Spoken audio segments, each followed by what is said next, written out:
Johannesburg, Afrique du Sud. Les équipes au sol se préparent pour l'arrivée d'un hélicoptère. La tension est élevée et la sécurité renforcée. C'est l'un des nombreux hélicos qui atterrissent ici chaque jour. La cargaison ainsi que sa provenance sont un secret bien gardé. À bord, ni leader international, ni PDG d'un grand groupe, mais une seule marchandise, de l'or. Sa valeur, plus d'1 million de dollars.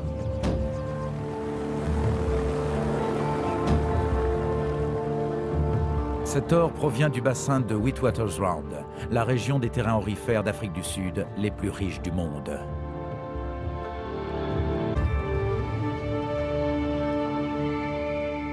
Et les plus profonds. Ça ressemble à une répétition pour la descente aux enfers. On sent qu'on est bien loin de la réalité du voyage au centre de la Terre de Jules Verne. Ces mines d'or plongent à 5 km sous terre.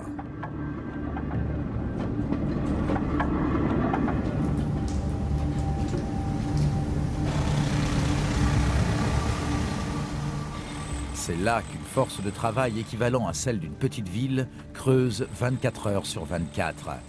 Des hommes qui triment pour extraire un métal ayant toujours joué un rôle crucial à travers les civilisations. Aucune autre richesse, en effet, n'a autant présidé à la destinée de l'humanité. 5 siècles avant Jésus-Christ, ce sont déjà des pièces d'or qui tissent les liens essentiels du commerce. Des empires sont érigés et chutent à cause de l'or. Les routes commerciales qui relient les marchés d'est en ouest sont pavées d'or. De l'Amérique du Sud à l'Afrique du Sud, on s'est battu pour l'or. Pour l'amour de l'or, on conquiert le Nouveau Monde, et des civilisations telles que les Aztèques et les Incas vont être anéanties. On commence par utiliser ce métal étincelant pour en faire des parures. Il devient ensuite objet de culte. Des Israélites fondant leurs bijoux pour en faire le veau d'or aux Indiens d'Amérique du Sud qui surnomment l'or la sueur du soleil, les cultures ont traversé les siècles avec la conviction que l'or possède des propriétés divines.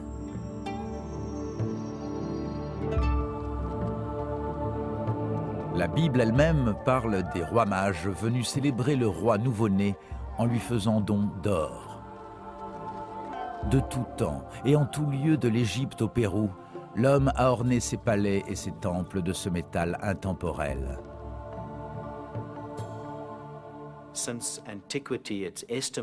On estime que depuis l'Antiquité, on a extrait entre 130 et 140 millions de tonnes d'or. Si on fondait cette quantité d'or en un seul et unique bloc, on obtiendrait un cube d'environ 20 mètres de côté, soit 1/5 du Washington Monument. La raison pour laquelle on est aussi précis dans ces chiffres provient de la nature même de ce bien. L'or est une matière indestructible. Les objets en or découverts dans les tombes égyptiennes ont effectivement gardé la même apparence depuis qu'ils ont été créés. L'or demeure intact qu'on l'enterre pour 2000 ans ou bien qu'on le laisse immerger 2000 ans. Quand on retrouve une pièce d'or, elle fait exactement le poids qu'elle faisait à l'époque. Il est fort probable que l'or ait été le tout premier métal travaillé par l'homme. Il est extrêmement malléable. On peut étirer une simple once d'or, à peine 30 grammes, en un fil de 80 km de long, ou bien l'aplatir en une feuille de 100 mètres carrés. L'or est si inaltérable qu'on l'appelle le roi des métaux. Il résiste aux ravages du vent, de la pluie et du temps. Je ne crois pas qu'il existe un quelconque autre élément qui ait ces qualités exceptionnelles. Il ne ternit pas, il brille pour toujours et ne se dégrade pas. L'argent s'en rapproche, le platine aussi, mais il n'y a rien de comparable à l'or. On trouve de l'or sur tous les continents, mais Dame Nature se le garde jalousement. Le métal précieux est maintenu emprisonné dans les filons de quartz au cœur de la roche, des cimes montagneuses au tréfonds de la terre. Soumise au travail infini des vents et des pluies, la roche alentour finit par s'éroder et l'or par affleurer. Les anciens se servent en paillettes et en pépites qu'ils trouvent dans les cours d'eau ou les morceaux de roche.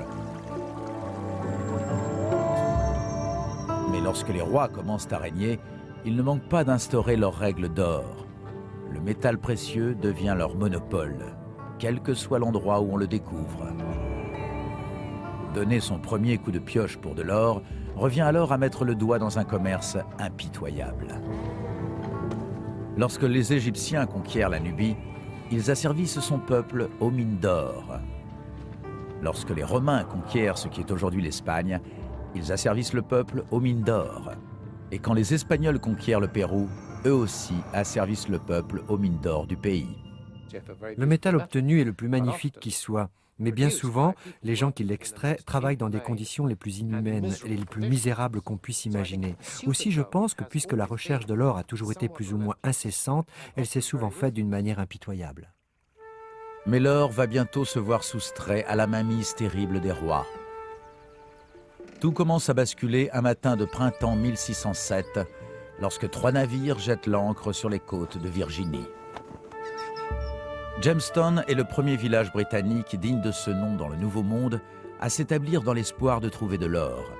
Les commanditaires du voyage ont ordonné à ses fondateurs de ne pas rentrer au pays sans rapporter de ce métal jaune dont ils ont entendu dire qu'on le trouvait en abondance aux Amériques. Parmi les premiers colons figurent 2 orfèvres et 2 affineurs de métaux. Mais la fièvre de l'or est contagieuse. Le capitaine Smith écrit dans son journal de bord: La pire entourloupe, c'étaient nos affineurs, tout clinquants qu'ils étaient, avec leurs promesses dorées. Il n'y avait pour eux pas d'autre mot, d'autre espoir, ni d'autre travail que de creuser pour de l'or, laver l'or, affiner l'or. Seulement voilà, il n'y a pas d'or. Les colons de Jamestown vont s'aventurer jusqu'à 60 km à l'intérieur de terres sauvages, dans une course insensée de crédules qui croient bientôt toucher au miracle. Ce n'est que près de 200 ans plus tard que l'on va commencer à mettre à jour des quantités importantes d'or dans le nouveau pays indépendant.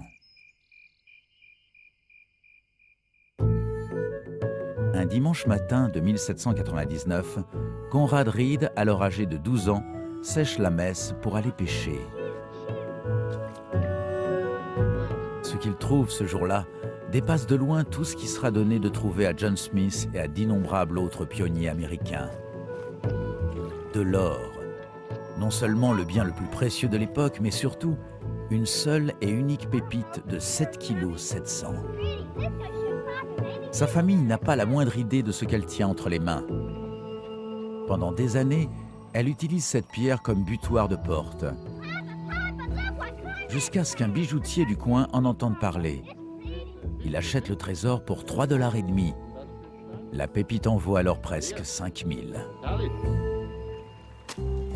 Au début du 19e siècle, des milliers d'Américains sont à pied d'œuvre pour trouver de l'or sur les contreforts montagneux de la Caroline. Pendant 30 ans, cet or qu'ils extraient aide les États-Unis à alimenter sa monnaie. Mais rapidement, ce flux d'or se transforme en un mince filet. Reste alors à découvrir les grands gisements. Une découverte effectuée à l'ouest de l'Amérique voit la naissance d'une nouvelle profession, le chercheur d'or. C'est le début d'une ruée vers l'or qui va transformer l'ouest du pays. Le symbole chimique AU pour l'élément or provient du latin aurum, qui signifie aube luisante.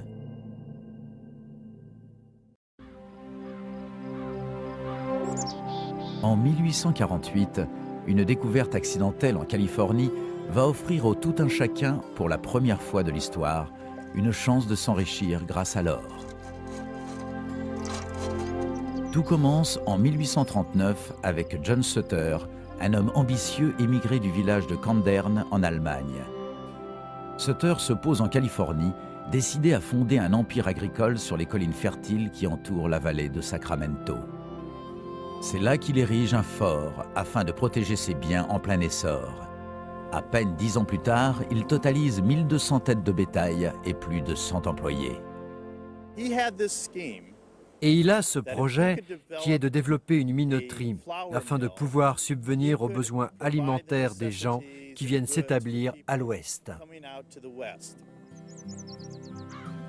Pour ce faire, Sutter a besoin de bois de charpente. Lorsque les pas d'un dénommé James Marshall, un touche-à-tout itinérant, le mènent au fort de Sutter, ce dernier l'embauche et lui confie la construction d'une scierie. Les ouvriers ont dû creuser un immense fossé pour amener l'eau jusqu'à la scierie. Et l'extrémité la plus basse du fossé, qu'on appelle le bief, arrivait au niveau du soubassement du terrain. C'est là que le matin du 24 janvier 1848, James Marshall, qui effectuait son contrôle de routine, a observé une fente au sol, dans laquelle il a remarqué un morceau d'or. Marshall hésite à 2 reprises avant de prendre la peine de se baisser pour le ramasser. Je me suis assis et j'ai commencé à réfléchir très sérieusement. J'avais le cœur qui battait fort, j'étais certain que c'était de l'or. Le morceau faisait à peu près la moitié de la taille et avait la forme d'un petit pois. Marshall parcourt ce jour-là 65 km pour le montrer à Sutter, lequel écrira plus tard: Monsieur Marshall a commencé par me montrer ce métal, en fait, des petits fragments et spécimens dont certains pouvaient valoir quelques dollars. Il m'a annoncé qu'il en avait parlé aux ouvriers à la scierie, comme quoi c'était peut-être de l'or. Sutter décide de garder secrète la découverte jusqu'à ce que l'un de ses ouvriers s'arrête en ville prendre un verre, sans argent sur lui. À la place, l'homme fouille sa poche et en sort une pépite jaune trouvée dans un ruisseau. Il la pose bruyamment sur le comptoir. « Voilà de l'argent, c'est de l'or », déclare-t-il. La transaction a lieu dans une épicerie générale tenue par un mormon du nom de Sam Brannan, lequel sait 2 ou 3 choses sur la situation de l'offre et de la demande à la frontière. Sam Brannan n'a pas fait ce que tous les autres ont fait, c'est-à-dire se précipiter à la scierie pour commencer à creuser. Au lieu de ça, il est descendu à San Francisco et a acheté tout ce que ses bras pouvaient rapporter en matériel dont les mineurs auraient besoin dans les mois suivants. Puis Brannan fait en sorte de s'assurer que les mineurs arriveront en foule. Il a arpenté les rues de San Francisco en criant haut et fort la nouvelle de la découverte. De l'or dans la rivière américaine, de l'or dans la rivière américaine. Lorsque la nouvelle parvient dans l'État d'Oregon, 2 tiers des hommes bons pour le service font leur baluchon et partent pour la Californie. Ils s'autoproclament chercheurs d'or. Trouver le métal devient leur nouveau métier. Un fonctionnaire espagnol à Monterrey observe. Les fermiers ont laissé de côté leurs charrues, les avocats leurs dossiers, les médecins leurs pilules, les prêtres leurs missels, et tous se sont maintenant mis à creuser pour de l'or. Les nouvelles se transmettant encore plus vite par voie maritime, les Chinois sont informés avant les New-Yorkais. Les nouvelles ont mis tellement de temps à parvenir à l'est du pays qu'on a surnommé ces gars ceux de 49, en l'occurrence 1849 au lieu de ceux de 48. En 1852, la population de la Californie a plus que décuplé pour arriver à 250 000 personnes. C'est pratiquement le monde entier qui a participé à la ruée vers l'or. On peut lire sur les registres que des gens sont arrivés du sous-continent indien, de tous les pays d'Europe aussi, d'Australie, d'Amérique du Sud, et bien entendu, en particulier des États-Unis. 3 itinéraires possibles vers les terrains aurifères s'offrent aux quelques 80 000 Américains qui quittent la côte Est. Par train, le voyage prend jusqu'à 6 mois. Par bateau, en contournant l'Amérique du Sud, il peut aussi durer 6 mois. Ou bien encore par voie maritime et terrestre en empruntant l'isthme de Panama, le chemin le plus court mais aussi le plus coûteux. Ces 3 solutions engendraient de toute façon énormément de souffrances. Il y avait la faim et la maladie terribles, les nombreux dangers aussi.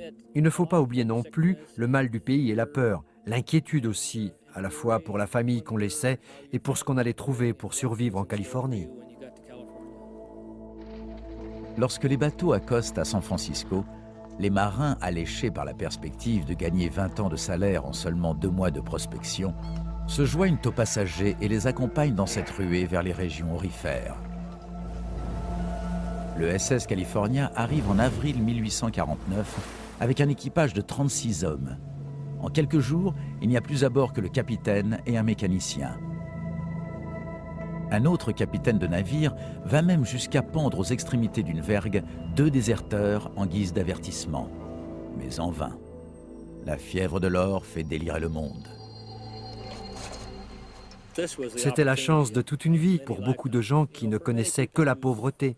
Tout à coup, on leur annonçait cette nouvelle extraordinaire. Avant la découverte à la scierie de Sutter, l'or que l'on trouvait devenait immédiatement propriété des rois et des conquérants.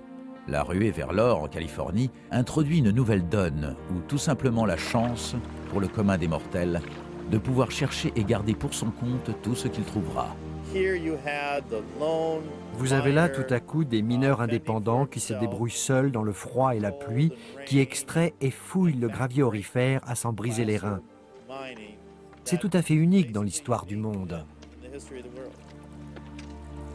Les gars de 49 dénichent une région rocheuse riche en or, qu'on surnommera le filon mer.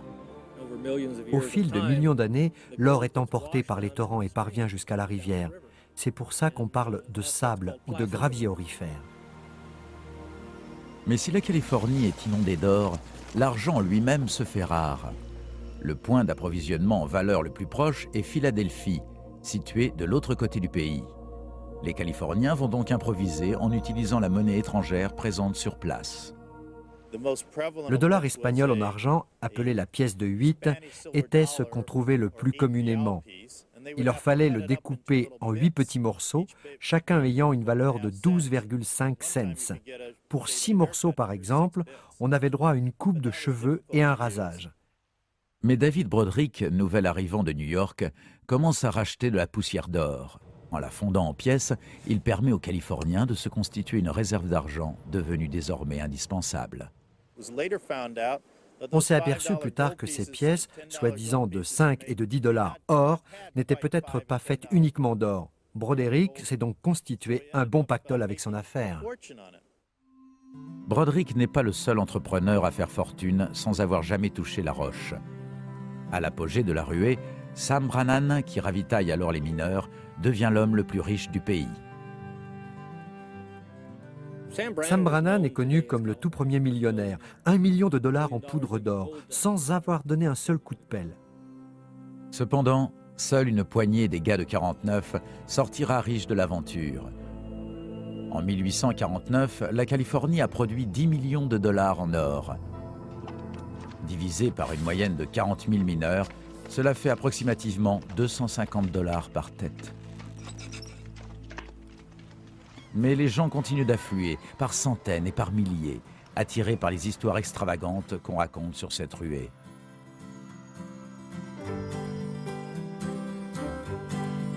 En 1851, la production atteint 77 tonnes. La majeure partie part pour l'est du pays, une cargaison annuelle dont la valeur dépasse le budget fédéral tout entier. En 1853, on atteint les 93 tonnes. Mais l'or facile qu'on pouvait laver à la bâtée dans les ruisseaux et les rivières est d'ores et déjà pratiquement épuisé. L'heure du déclin a sonné pour la ruée vers l'or californien. L'aventure n'aura duré que 4 courtes années, mais elle reste fondamentale pour le développement à venir de l'Ouest américain. Elle a été d'une portée bien supérieure à toute autre aventure de ce genre dans l'histoire, pas seulement pour la quantité d'or extrait, mais pour ce qu'elle a concrètement apporté aux États-Unis. Ces mineurs à court d'or qui se sont aperçus que ça ne valait pas le coup décident alors de revenir à ce qu'ils maîtrisent le mieux. Ils créent donc des fermes en Californie qui s'avèrent plus productrices. Comme pour le reste de l'histoire de l'Ouest américain, le développement a un coût. L'immigration massive bouscule un système économique et social en place depuis des siècles. Les différentes ruées vers l'or ont eu des effets dévastateurs sur les populations indiennes. Ça a été le début de la fin de leur mode de vie. En l'espace de 5 ans, la population indienne en Californie passe de plus de 150 000 habitants à moins de 30 000. La plupart des victimes meurent de faim ou de maladie. Les autres sont assassinés par les mineurs. Les initiateurs de la ruée suivent un chemin analogue. James Marshall, l'homme qui avait trouvé la première pépite dans la rivière, passe le reste de sa vie ivrogne et fauché à chercher en vain un autre gisement. Quant à l'empire agricole prospère de John Sutter, il est anéanti. Ses ouvriers se sont rués vers les champs aurifères abandonnant les terres aux squatteurs. Sutter évoque dans ses mémoires son rêve brisé. Cette découverte soudaine d'or a détruit tous mes beaux projets. Si j'avais réussi seulement quelques années avant qu'on ne trouve de l'or, j'aurais été le citoyen le plus riche de toute la côte pacifique. Mais au lieu d'être riche, je suis ruiné. Certains gars de 49 ne parviennent pourtant pas à se débarrasser de leur fièvre de l'or. Dans le demi-siècle qui suit, d'autres ruées ont lieu de par le monde. Chacune d'elles déclenche une véritable migration de chercheurs, mués par la seule rumeur de la prochaine grande découverte. Dans la fièvre de l'or, un gars de 49, ruiné, découvre de l'or sous terre. La veine principale d'or qui a alimenté la grande ruée californienne, le filon mer comme on l'appelait, est en réalité une veine de quartz comportant de l'or et qui s'étend sur plus de 160 km à travers les montagnes du nord de la Californie. En 1850, Edward Hargreaves, alors âgé de 34 ans, rentre chez lui en Australie après avoir passé 2 ans à chercher de l'or en Californie. Bien qu'alors sans le sou, Hargreaves s'aperçoit que la géologie dans la région californienne qu'il a connue est semblable à celle de la Nouvelle-Galles du Sud, en Australie. Il prédit à l'un de ses camarades de voyage qu'il trouvera de l'or en l'espace d'1 semaine. Il y a autant d'or dans le pays où je rentre qu'en Californie. Et sa gracieuse Majesté la Reine, Dieu la bénisse, me nommera parmi ses hauts commissaires de l'or. Hargreaves n'est pas loin de la vérité. En 1851, à peine 6 semaines après son retour, il découvre, en compagnie d'un guide dont il a loué les services, de l'or dans sa battée. En 6 mois, quelques 50 000 chercheurs, la plupart d'anciens protagonistes du rêve californien, s'entichent de l'Australie. Quelques mois plus tard, les nouvelles de la découverte parviennent en Angleterre, accompagnées de la toute première cargaison d'or australien. Le capitaine du bateau à vapeur, Thomas Arbuthnot, écrit « Notre colonie est complètement paralysée. Tout homme ou garçon capable de tenir une pelle est déjà parti, ou bien part creusé. À peu près tous les produits alimentaires ont augmenté, parfois jusqu'à 200% de leur prix. » L'Australie, autrefois colonie pénitentiaire redoutée par les détenus britanniques, devient subitement la terre promise pour quiconque possède un rêve et une pelle. En 1852, 372 000 immigrants y sont installés.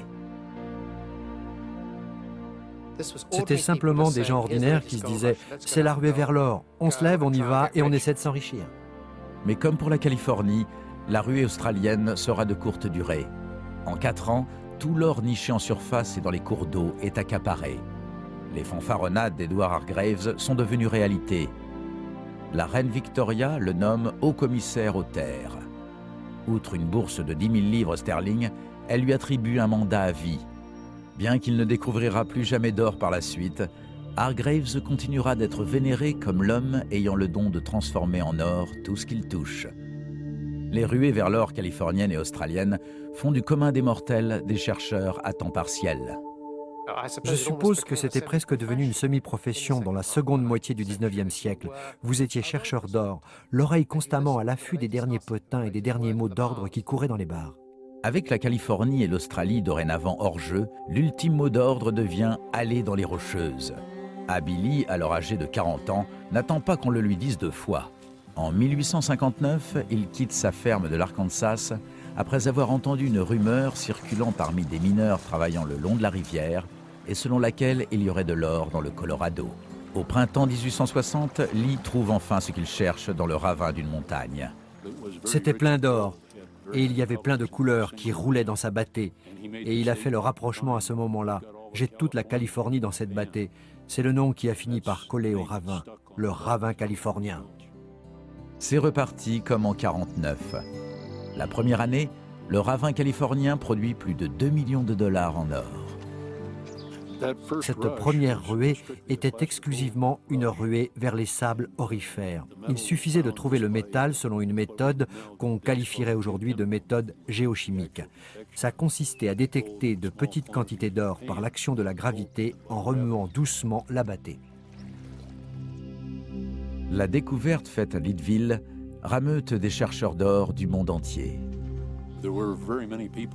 Énormément de gens s'étaient déplacés depuis les pays de l'Est. Au printemps 1860, 10 000 personnes sont arrivées pour tenter de s'installer directement dans le ravin californien.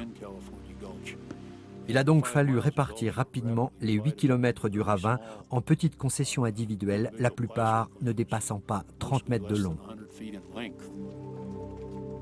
Il y avait des Slovènes qui occupaient l'ouest de la ville, les Hispaniques étaient à Stringtown, les Suédois sur Chicken Hill et les Irlandais dans la 6e rue.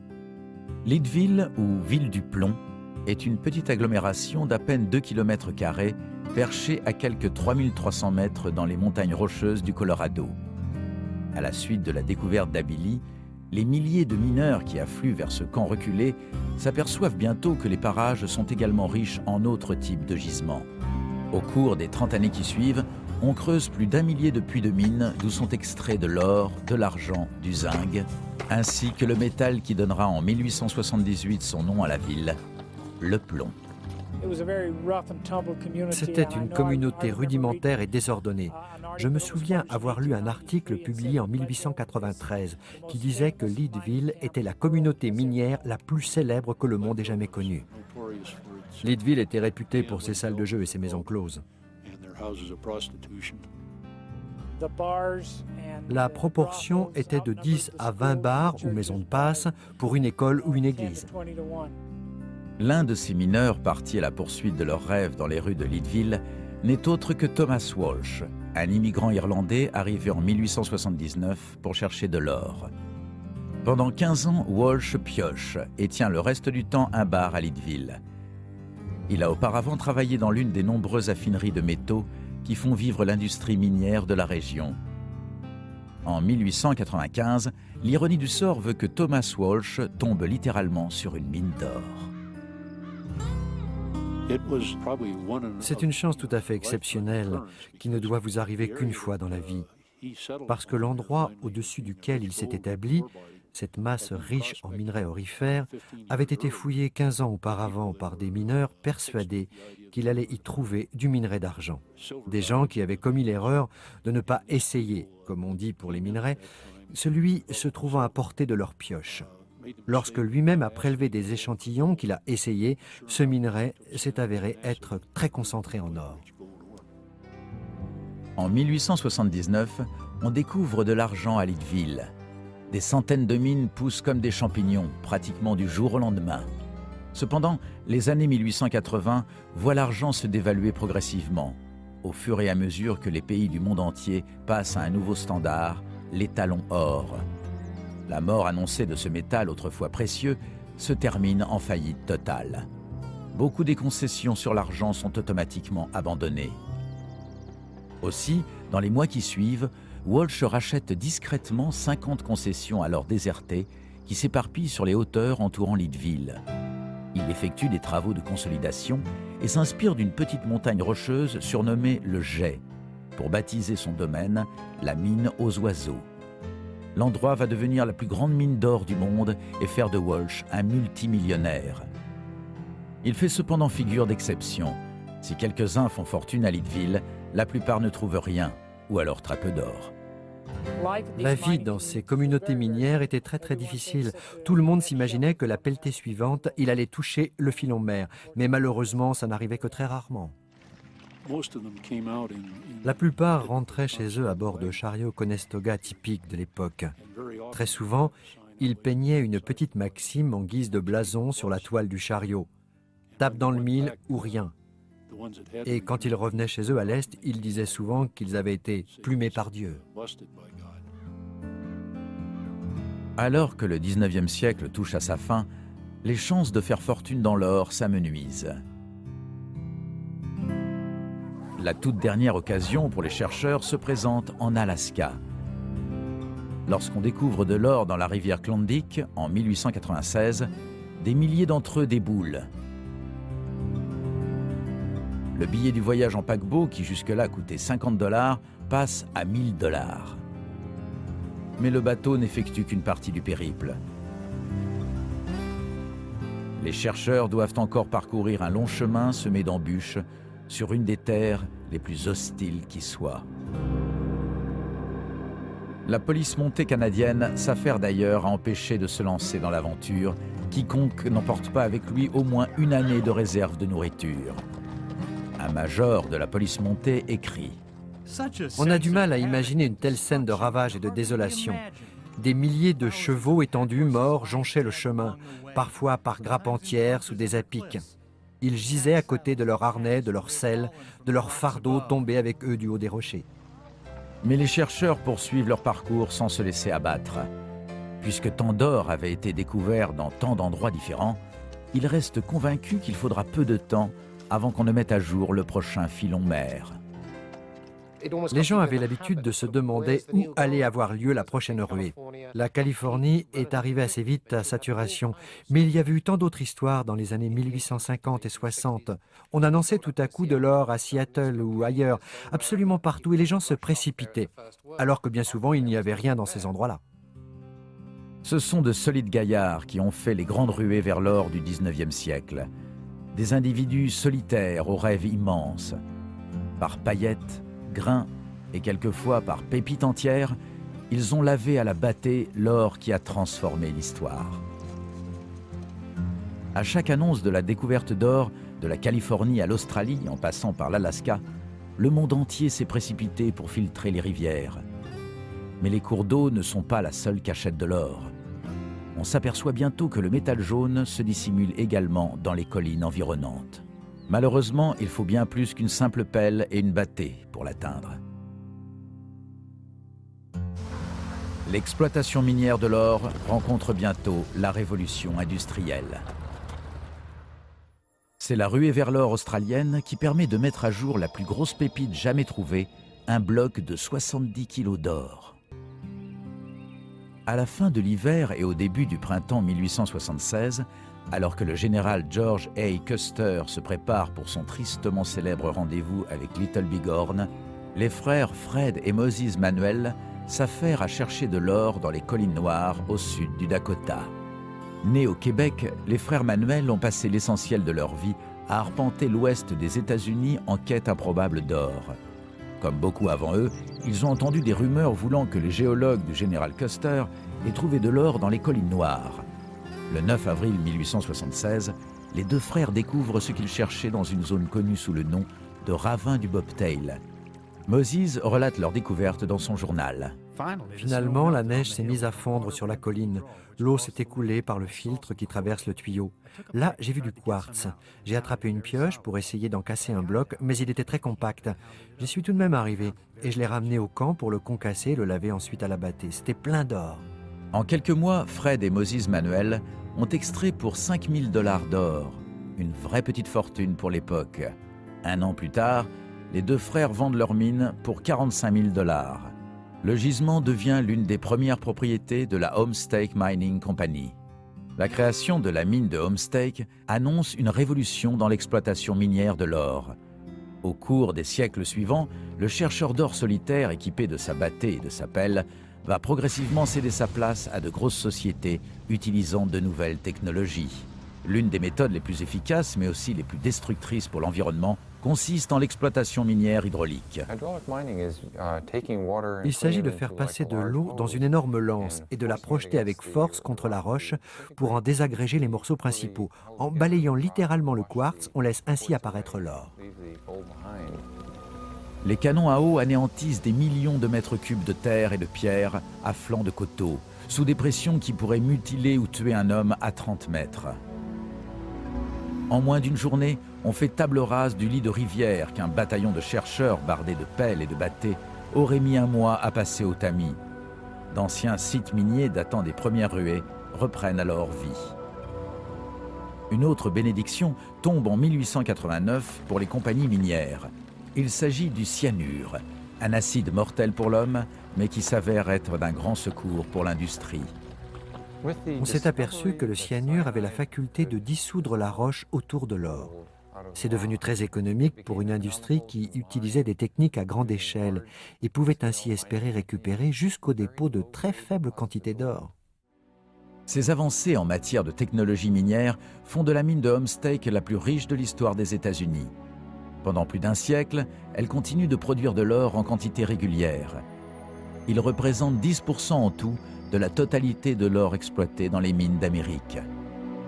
Fred et Moses Manuel avaient découvert l'une des énormes réserves d'or dispersées dans tout l'Ouest américain. Plusieurs années plus tard, en 1962, des géologues localisent dans les montagnes du Nevada un champ aurifère de plus de 1600 mètres de profondeur par 1600 mètres de long. Mais l'or lui-même reste invisible à l'œil nu.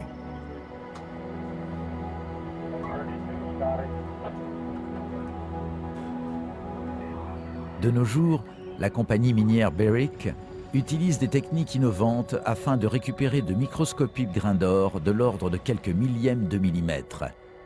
Pour les voir, il faudrait les grossir pratiquement 2000 fois. Après la découverte des gisements de la région de Carlin, ainsi que la mise en œuvre des technologies modernes, les États-Unis sont devenus le second producteur d'or au monde.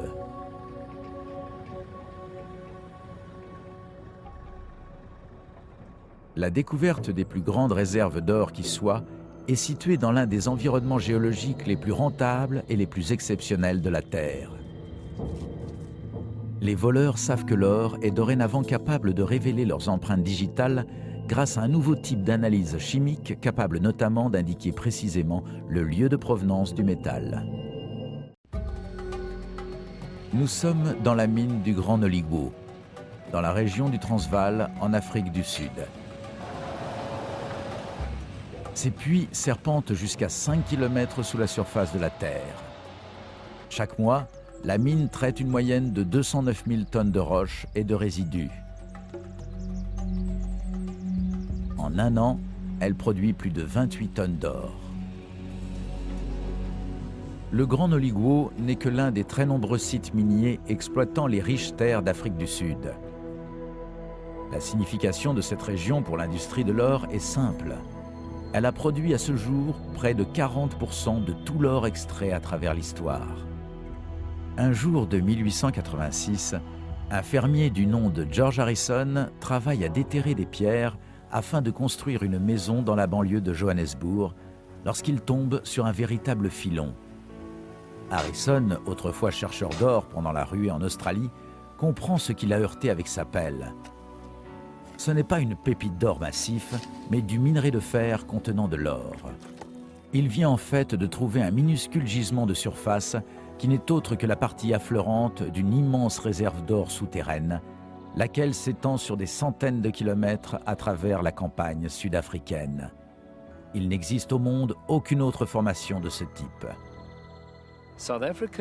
L'Afrique du Sud est un cas tout à fait extraordinaire, dans le sens où l'on est en présence d'un gisement dont les géologues prétendent qu'il provient d'un très vaste lac souterrain alimenté par des rivières. Ce serait donc cette géologie unique qui a généré la plus grande région productrice d'or au monde. Comme pour toutes les autres découvertes de gisements, la nouvelle de celle de Harrison se répand comme une traînée de poudre. Le problème, c'est que la majeure partie de cet or est enfouie loin sous la surface. On a affaire à des filons d'or qui s'enfoncent très profondément dans le sol. Ils descendent jusqu'à 3,5 km. Vous comprenez que ce n'est plus du domaine du petit chercheur d'or. L'or ne s'enfonce pas seulement loin, il est également difficile à traiter. Il faut écraser 5 tonnes de roche pour en extraire moins de 30 grammes d'or.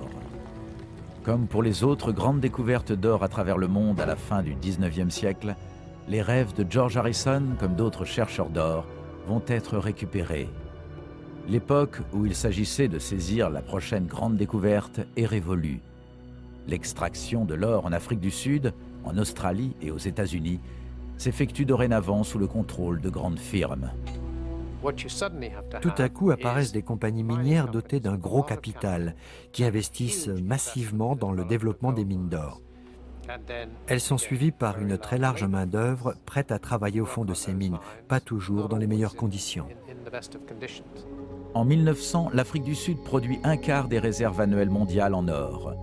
Plus on trouve d'or, plus les puits s'enfoncent profondément.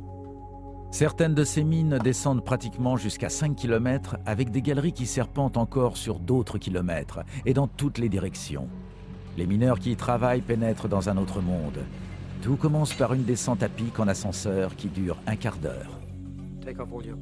Vous enlevez tous vos vêtements et vous revêtez une tenue spéciale avec un casque. Ensuite, vous rejoignez cette immense cage. Il y a énormément de bruit et de grondements tout autour de vous. C'est comme si vous descendiez littéralement au centre de la Terre. Et plus vous avancez, plus il fait chaud. Sans la présence d'un des plus gros climatiseurs jamais imaginés, la température dans ces mines atteindrait les 60 degrés centigrades. Nous sommes ici dans les mines les plus profondes de la Terre, celles où le travail est aussi le plus intense. En Afrique du Sud, les filons d'or s'étendent sur des centaines de kilomètres et personne ne sait jusqu'à quelle profondeur ils s'enfoncent. On sait juste qu'ils sont très minces. C'est un peu comme si l'on observait la viande à l'intérieur d'un sandwich.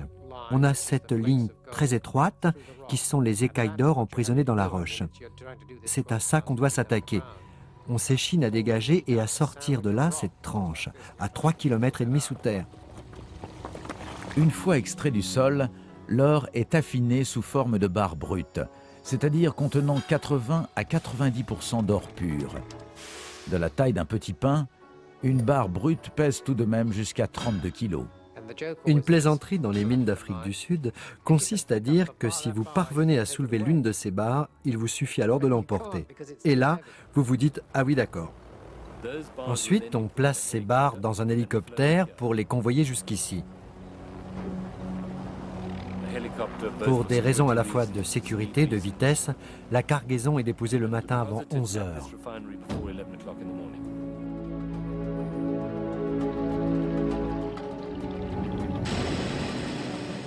En l'espace de 36 heures, cette barre brute aura été transformée en or fin.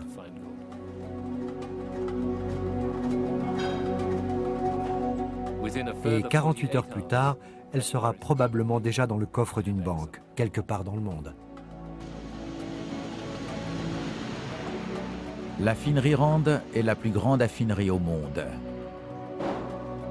C'est ici qu'on transforme l'or en lingots, en pièces, en plaquages et en fils. Près d'un tiers de l'or extrait dans toute l'histoire de l'humanité a franchi les portes de l'affinerie Rand. Il y a de fortes chances pour que l'or de votre montre, de votre bague ou encore à l'intérieur de votre bouche provienne directement de ce haut lieu. Chaque jour en Afrique du Sud, des hélicoptères font la navette non-stop entre la mine et l'affinerie, puisant dans l'inépuisable manne. On est bien loin du chercheur d'or solitaire, de sa modeste bâtée et de ses beaux rêves.